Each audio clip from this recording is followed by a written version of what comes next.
কালকে রাত্রে হঠাৎ তাড়াতাড়ি বৃষ্টি এসে শহরগুলো বাড়ি যাবে সবে রাত্রে ম্যাচটা ফোন করছে 3-4 সময় আপনার জাপ খোলা বাইক থেকে আইলাম আয়া দিয়ে আমার সিলিং বাইনিয়া নেতো নামছে 9 লাখ টাকা বসে লইয়া জাপটারে শীতকালে খুললে গেছে গা তারপরে বাইরে বান খুললে ক্যাশ বাক্স নিয়ে আরেকখানে ভালাইয়া টেয়ারি লেগে থাকে। কেমন টাকার মাল নিছে? 5-7 টাকা 7,000 থেকে 8,000 টাকা ক্যাশ টাকা। আগে কিনেছি। আর মালটাল নিছে না মানে খারাপ করতে পারে, সন্দেহ আছে নি?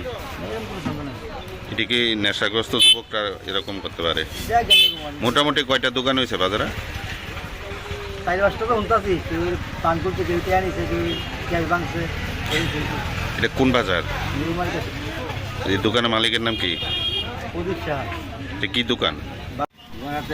ভাই বলে শহরে যে দুনিয়া ক্যাশ ভাঙিয়েছে আমার ক্যাশটা 20 মধ্যে 10 আসলো 10,000 টাকা ক্যাশ ঘোরাটে আসলো ভাঙিয়ে সব হয়ে গেছে। তারপর একটা বক্স আসলো বক্স হয়ে গেছে। এটা কোন বাজার? এটা কোন বাজার? New market. এই দোকানের মালিকের নাম কি? সমোসা। এই কিসের দোকান? সবজি। মোট কত টাকা নিছে? 800 টাকা মতো। নাইট গাছ ছিল না বাজারে? নাইট গাছ আপনার কাছে না, দোকানদারের নাইট গাছ রেখে আনছি। আপনি কখন জানতে পারছেন? সকালে না? বাজার কমিটি আইসেনি লোক? না। আইসে না এখনো না?